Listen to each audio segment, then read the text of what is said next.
ಏನೆಲ್ಲ ಆರ್ಡ್ರ್ ಮಾಡ್ಬೋದು ಅಂತ ಮೆನು ಇಟ್ಕೊಂಡು ನೋಡಿ ಕನ್ಫ್ಯೂಸ್ ಆಗಿನೇ 6 ಇಂದ 7 ಐಟಮ್ ಆರ್ಡ್ರ್ ಮಾಡಿಬಿಟ್ವಿ.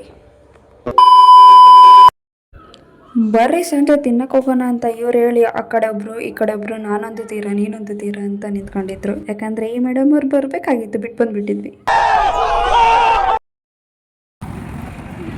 ಆಮೇಲೆ ರೋಡಲ್ಲಿ ಹೋಗ್ಬೇಕಾದ್ರೆ ಕರೆ ಕೋತಿ ಕಾಣ್ತು. ಅದು ನಿಜವಾದ ಕೋತಿನ ಈ ಕೋತಿಗಳೇ ಜೊತೆನೇ ನಡ್ಕೊಂಡು ಹೋಗ್ತಿದ್ದೀರ ಅಂತ ನನಗೆ ಕನ್ಫ್ಯೂಷನ್.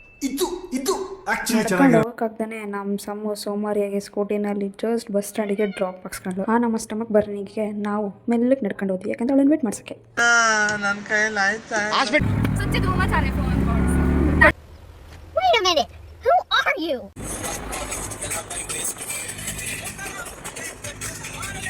ಆಟೋನಲ್ಲೇ reels competition ಶುರುವಾಗೋಯ್ತು.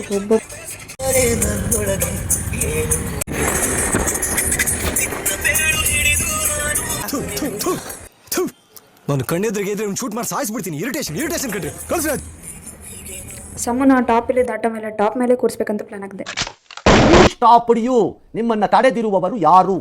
ಸಮೃದ್ಧಿ ಬಿರಿಯಾನಿ. ಇಲ್ಲೇ ನಮ್ಮ ಎದುರುಗಡೆನೆ ಸಮೃದ್ಧಿ ಇದ್ದಾಳೆ. ಬಿರಿಯಾನಿ ಕೊಡಿಸ್ಬ ಹೋದ್ವಿ. ಫಸ್ಟು ಗೋಬಿ ಆರ್ಡ್ರ್ ಮಾಡಿದ್ವಿ. ಗೋಬಿ ಆದಮೇಲೆ ಪಾಸ್ತಾ ಆರ್ಡ್ರ್ ಮಾಡಿದ್ವಿ. ಪಾಸ್ತಾ ಆದಮೇಲೆ ಫ್ರೆಂಚ್ ಫ್ರೈಸ್ ಆರ್ಡ್ರ್ ಮಾಡಿದ್ವಿ. ಎಲ್ಲರೂ ಹೆಂಗೆ ತಿಂತಿದ್ರು ಅಂತ ಈಗ ಮುಗ ಬಡ್ಸ್ಕೊಂತಿದ್ರು. ಎಲ್ಲರೂ ಎಂಜಾಯ್ ಮಾಡಿಸಿದ್ರು. ಆಮೇಲೆ ನೂಡಲ್ಸ್ ಬೇರೆ ಆರ್ಡ್ರ್ ಮಾಡಿದ್ರು. ಈಗ ನೋಡಿ ಸಣ್ಣ ಮಗಳು ಥರ ಟೇಸ್ಟ್ ಇಟ್ಕೊಂಡು ತಿಂತಿಲ್ಲ. ಆಮೇಲೆ ಲಾಸ್ಟಿಗೆ ಓರಿಯೋ ಶೇಕು, ಪಿಸ್ತಾ ಶೇಕು, ಆಮೇಲೆ ಗಡ್ಬಡ್ ಐಸ್ ಕ್ರೀಮ್. ಆಕೆಗೆ ಇಷ್ಟ ಇಲ್ಲ ಅಂದರೆ ಗಡ್ಬಡ್ ಐಸ್ ಕ್ರೀಮ್ನ ಮಿಕ್ಸ್ ಮಾಡೋಕ್ಕೆ. ಆಮೇಲೆ fruit salad with ice cream. ಇದೊಂದು ನಾನು ನೆಟ್ಟಿಗೆ ತಿಂದಿದ್ದೆ ಅಂದರೆ ತೃಪ್ತಿಯಾಗಿ ತಿಂದಿದ್ದು. ಆಮೇಲೆ ಆಚೆಗೆ ಬರೋಷ್ಟೊತ್ತಿಗೆ ನೈಟ್ ಆಗೋಗ್ಬಿಟ್ಟಿತ್ತು. ಸಂಜೆ ಆಗಿತ್ತು ಆ್ಯಕ್ಚುಲಿ. ಆಮೇಲೆ ಎಲ್ರಿಗೂ ಬಾಯ್ ಹೇಳಿ